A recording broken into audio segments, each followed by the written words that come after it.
जंग कोई भी हो उसके कुछ नियम होते हैं। खास करके अगर बात की जाए सियासत की तो सियासत में भी कुछ नियम जरूर हैं, लेकिन सियासत अपने ही नियमों पे जंग लड़ती है और इस जंग में सब कुछ जायज़ होता है। दोस्त और दुश्मन की पहचान बड़ा मुश्किल होती है और वक्त पे सब कुछ पता चल जाता है।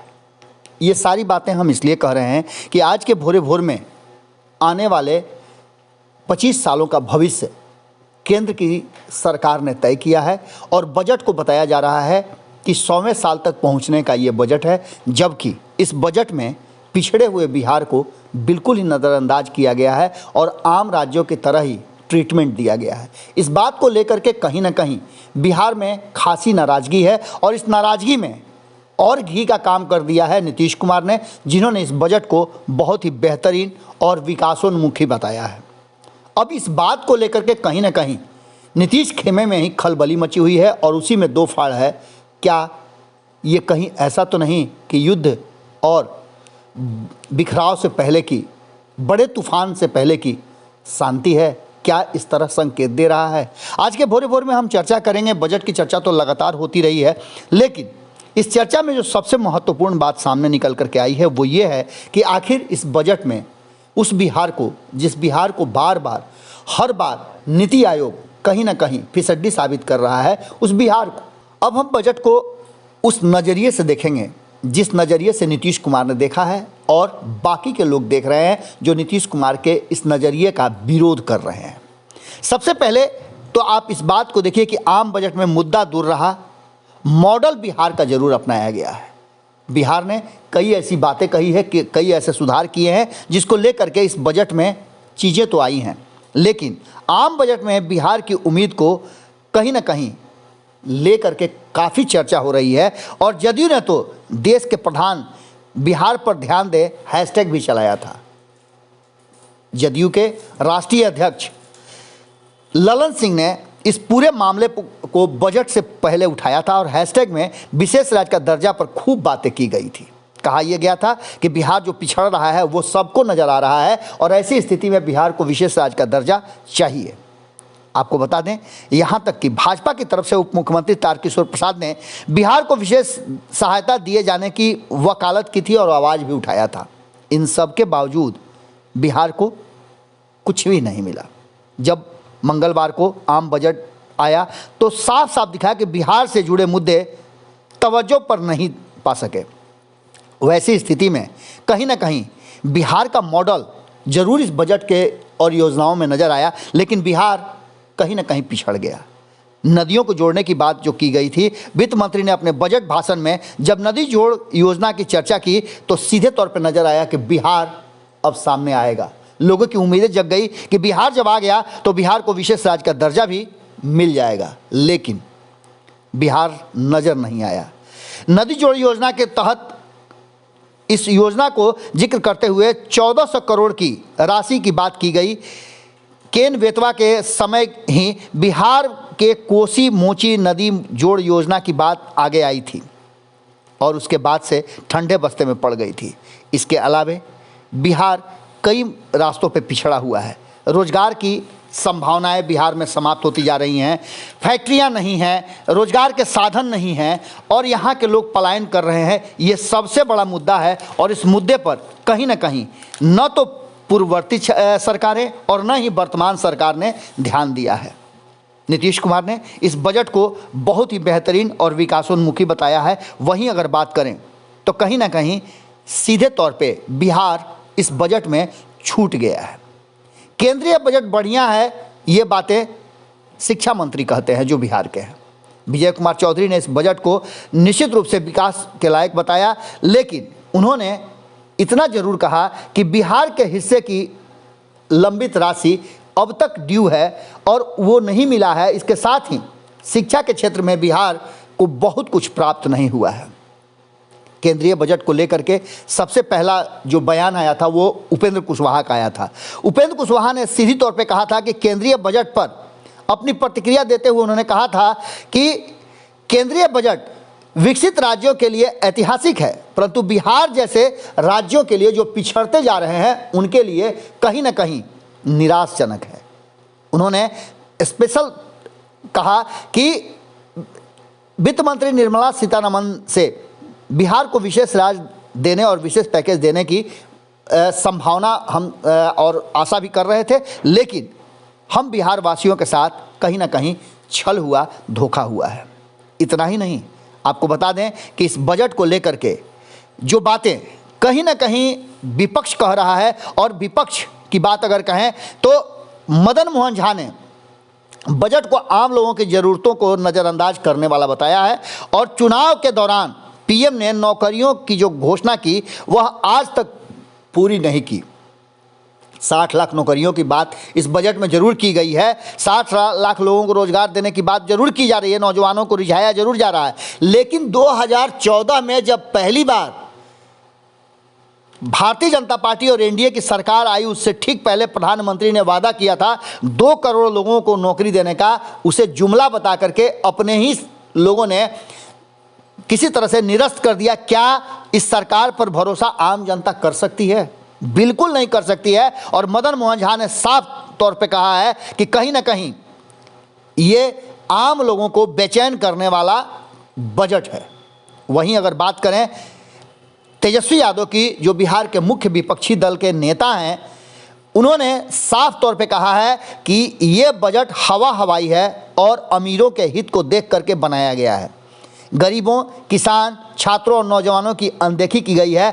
60 लाख रोजगार की बात वो भी कहते हैं कि पहले जो 19 लाख लोगों को रोजगार बिहार में देने की बात की गई थी, उसके लिए तो कोई सरकार कदम नहीं उठा रही है। एक बार फिर से 60 लाख रोजगार देने की जुमला को रख करके कहीं ना कहीं एक बार फिर बड़ा छल किया गया है। उन्होंने साफ तरीके से कहा है कि बिहार की अनदेखी की गई है, बिहार को विशेष राज्य का दर्जा बजट में दिया जाना चाहिए था, नहीं मिला। आयकर छूट में खास करके ये बात सबसे महत्वपूर्ण है कि पिछले 6-7 सालों में जब से ये सरकार आई है तब से आयकर की सीमा में कोई छूट नहीं दी गई है और यथास्थिति बनी हुई है। अरुण जेटली के समय से जो आयकर सीमा तय की गई है उससे कोई परिवर्तन नहीं हुआ है। अगर बात करें बिहार के अन्य लोगों की, तो बीआईए के पूर्व अध्यक्ष केपीएस केसरी ने कहा है कि बिहार के लिए कुछ खास नहीं है। संविधान के अनुसार क्षेत्रीय विषमता दूर करने का प्रावधान है, लेकिन बिहार को लगातार जब रिपोर्ट के अनुसार पिछड़ा माना जा रहा है, उसके बाद ही बिहार को कुछ नहीं मिलना, ये दुर्भाग्यपूर्ण है और कहीं ना कहीं इस विषय पर चर्चा होनी चाहिए थी। वहीं अगर बात करें तो पूरी तरह से ललन सिंह ने इस पूरे मुद्दे पर स्पष्ट तरीके से कहा है कि केंद्रीय बजट की उन्होंने सराहना जरूर की है, साथ ही उन्होंने यह भी कहा है कि विशेष दर्जा के बिना बिहार का विकास संभव नहीं है। अब आप समझ सकते हैं कि एनडीए में रह करके इसका विरोध करना बजट का पूरी तरह से संभव नहीं था, लेकिन अपने दर्द को छुपाने में भी कहीं ना कहीं जदयू के लोग पिछड़ गए हैं। इस बात को लेकर के खास करके अगर बात की जाए तो एनडीए के अन्य घटक दल जो हैं उन्होंने तो खुल करके बोला है। जीतन राम मांझी की बात सुन लीजिए, मुकेश सहनी की बात सुन लीजिए, इन लोगों ने स्पष्ट तरीके से इस बजट को सिरे से खारिज कर दिया है और ऐसी स्थिति में नीतीश कुमार के लिए सोचने और भारतीय जनता पार्टी के लिए भी चिंता करने की बात कही है। वहीं आपको बता दें कि ललन सिंह ने कहा है कि विशेष दर्जा मिला तो करों में कई तरह की छूट मिलेगी, इससे उद्योग धंधे बढ़ेंगे, रोजगार के नए अवसर सृजित होंगे, समय सीमा के भीतर बिहार विकसित राज्यों की श्रेणी में आ जाएगा। लेकिन दुख हो रहा है कि इसमें कोई भी चिंता बिहार के लिए नहीं की गई है। वहीं आपको बता दें कुछ लोग ऐसे भी हैं, कुछ नेता ऐसे भी हैं जिन्होंने नीतीश कुमार का समर्थन किया है। संजय झा ने स्पष्ट तरीके से उन सारी बातों को कहा है और सबसे बड़ी बात यह है कि उनके साथ साथ ठीक उल्टा जिस तरह से विशेष राज्य के दर्जे की मांग कर रहे हैं ललन सिंह, उनके विपरीत आरसीपी सिंह ने इस बजट को हर तरह से फिट बताया है और बिहार के विकास करने वाला बताया है। अब आप समझ सकते हैं कि इसमें कितना कंट्राडिक्शन है। इन सारी बातों के बीच सबसे बड़ा सवाल ये खड़ा हो रहा है और सभी ये सवाल पूछ रहे हैं, बिहार की 13 करोड़ जनता भी इस बात को पूछ रही है। हालांकि मध्यम वर्ग के लिए इस बजट में कुछ भी नहीं है और मध्यम वर्ग एक बार फिर से उसी महंगाई की मार से त्रस्त होगा और उस पर फिर से नए कर, नए बोझ डाले जाएंगे। पेट्रोल डीजल के दाम पर भी जो बढ़ोतरी की गई है उसको लेकर के भी कहीं ना कहीं, और ख़ास करके आप देख लीजिएगा कि मार्च का महीना जैसे ख़त्म होगा, 10 मार्च के बाद से पेट्रोल डीजल का दाम एक बार फिर से बड़ी तेज़ी के साथ बढ़ेगा, क्योंकि अंतर्राष्ट्रीय बाज़ार में तेल के दाम बढ़े हैं। ऐसी स्थिति में चुनाव को देखते हुए सरकार ने दाम तो नहीं बढ़ाए, लेकिन कुछ न कुछ उसमें परिवर्तन जरूर किया है, कुछ अधिभार जरूर डाला है। इन सब पर सबसे ज़्यादा जो 13 करोड़ बिहार की जनता सोच रही है कि आखिर नीतीश कुमार एक तरफ बिहार को विशेष राज्य का दर्जा मांग रहे हैं, एक तरफ बिहार के पिछड़ेपन की बात हो रही है, वहीं दूसरी तरफ नीतीश कुमार ने चुप्पी क्यों साध ली, क्यों इस बजट में बिहार को विशेष राज्य के दर्जा की मांग नहीं किया, क्या बिहार के लोगों को सिर्फ लॉलीपॉप चुसाया जा रहा है? इन सारी बातों पर चर्चा हो रही है और ये कहीं ना कहीं इशारा कर रहा है कि आने वाला समय जो है वो बड़ा ही मुश्किल और कष्टकारी होने वाला है, खास करके एनडीए के लिए। बजट पर बट गया है नीतीश का खेमा और आने वाले तूफान का कहीं ना कहीं ये संकेत दे रहा है। जिस तरीके से नीतीश कुमार से जुड़े अन्य घटक दल और नीतीश कुमार से हाल फिलहाल में 2020 चुनाव के बाद जुड़े उपेंद्र कुशवाहा जो दोबारा नीतीश कुमार के साथ जुड़े हैं, उनकी मंशा और ललन सिंह को देख करके कहीं ना कहीं एक बात तो तय नज़र आ रहा है कि बिहार पूरी तरह से अब त्रस्त हो नज़र आ रहा है। हालांकि कई तरह की इस बजट में व्यवस्थाएं की गई हैं, ऐसा नहीं है कि ये बजट पूरी तरह से दूरदर्शी नहीं है। इस बजट को सिरे से खारिज किया जा सकता है, लेकिन आम लोगों की बातें अगर की जाए तो जो सस्ता हुए हैं उसमें मोबाइल चार्जर जो है वो सस्ता हुए हैं, हीरे के गहने सस्ता हुए हैं जो आम लोगों के पहुंच से दूर हैं, जूते चप्पल जरूर सस्ता हुए हैं, लेकिन जूते चप्पल उन किसानों के किस काम आएंगे जो खाली पैर खेतों में काम करते हैं। खेती के सामान सस्ते जरूर हुए हैं, लेकिन जिस तरह से किसान अभी भी त्रस्त हैं वो काफ़ी परेशानी का सबब है। विदेश से आने वाली मशीनें सस्ती हुई हैं, मोबाइल फ़ोन, कपड़ा और चमड़ा ये सस्ता हुआ है, और ख़ास करके आपको बता दें कि जो चीज़ें महंगी हुई है उसमें आर्टिफिशियल ज्वेलरी है, विदेशी छाते हैं, लाउड स्पीकर है, हेडफोन है, ईयरफोन है, स्मार्ट मीटर है, एक्सरे मशीन है। इन सारी चीज़ों को लेकर के कहीं ना कहीं सरकार ने ध्यान दिया है, और ख़ास करके अगर देखा जाए तो इस पूरे बजट में स्वास्थ्य को लेकर के स्वस्थ समाज की चर्चा जरूर की गई है, पर्यावरण पर कहीं ना कहीं ध्यान दिया गया है, नारी सशक्तिकरण की बात करें तो उस पर ध्यान दिया गया है, गरीबी उन्मूलन पर भी सरकार ने ध्यान दिया है, लेकिन ये कितना कारगर होगा और सरकार इसको अमल में कैसे लाएगी ये बहुत बड़ी बात है। जनसंख्या नियोजन को लेकर के भी बहुत तरह की बातें की गई है और उस पर विशेष सरकार का ध्यान है। आपको पता है कि इसको लेकर के नीतीश कुमार के साथ 36 का आंकड़ा भी चला था। जल संरक्षण को लेकर के बहुत सारी बातें की गई हैं, सुशिक्षित समाज को लेकर के भी चर्चाएं हुई हैं, लेकिन इन सब के बीच आपको बता दें कि सबसे बड़ी बात जो है वो करदाता को कोई रियायत नहीं दी गई है। सरकारी पूंजीगत खर्च में निजी निवेशकों के लिए मौका मांग निकलने के लिए भी लाभ की बातें की गई है। उद्यमी को लेकर के बहुत सारी बातें की गई हैं। अर्थव्यवस्था में मांग का सृजन होने से व्यापार के लिए रास्ते खुलेंगे, इन बातों को की गई है। किसानों के लिए जो नदी से जुड़े हुए 5 किलोमीटर के दायरे हैं उसमें जैविक खेती की बात की गई है। इसके साथ ही लोगों के इकोनॉमी बढ़ाने की बात की गई है, लेकिन ये संभव नज़र नहीं आ रहा है। वहीं दूसरी तरफ आपको बता दें कि सुधारों की राह पर चलने के लिए सरकार ने वादा जरूर किया है। विनिवेश लक्ष्य में कटौती की गई है। देश मजबूत संकल्प के साथ आगे बढ़ेगा और 25 वर्षों के लिए 100वें साल में, जब आज़ादी के 100वें साल में हम प्रवेश करेंगे, उसके लिए योजनाबद्ध तरीके से चलने की बात की गई है। विकास को रफ्तार देने की बात की गई है। ऑनलाइन शिक्षा पर जोर दिया गया है और इसके लिए सरकार ने और ऑप्टिकल फाइबर बिछाने की बात की गई है।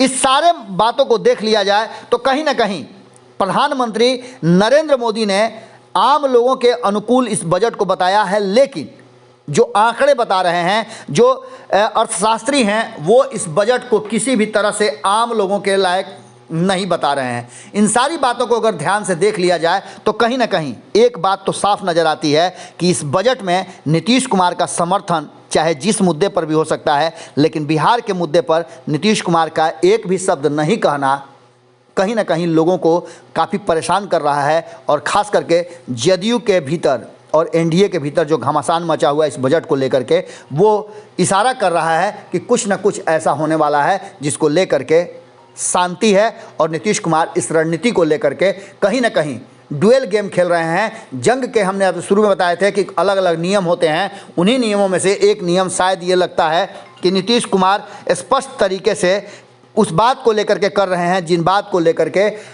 अब भीतर खाने में चर्चा हो रही है कि नीतीश कुमार कहीं ना कहीं इसके पीछे की रणनीति बना रहे हैं और अचानक से नीतीश कुमार कोई बड़ा फैसला लेंगे जो सबको चौंका सकता है। नीतीश की चुप्पी और उनका मुख्य समर्थन कहीं ना कहीं एक बड़े तूफान की तरफ संकेत दे रहा है।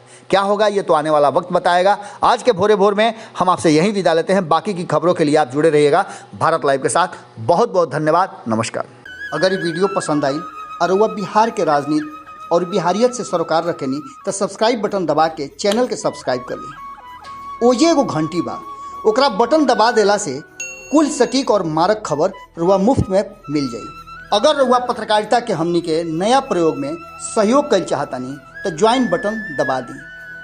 पेटीएम नंबर नोट कर ली 9386816700। धन्यवाद।